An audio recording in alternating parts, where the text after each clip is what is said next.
ধারণা না দিয়ে রাজনৈতিক দলগুলোর সাথে আলোচনা করে নির্বাচনী রোডম্যাপ দেয়াই জরুরি বলে জানিয়েছেন বিএনপির স্থায়ী কমিটির সদস্য সালাউদ্দিন আহমেদ।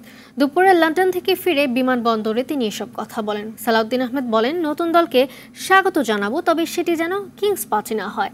বিএনপি নেতাকর্মীকে ঐক্যবদ্ধ থাকার আহ্বান জানিয়েছেন তারেক রহমান। অন্যথায় ফ্যাসিবাদী শক্তি আবারও মাথাচাড়া দেবে। তারেক রহমানকে দেশে ফিরিয়ে আনার মতো পরিস্থিতি এখনও তৈরি হয়নি বলে জানান তিনি।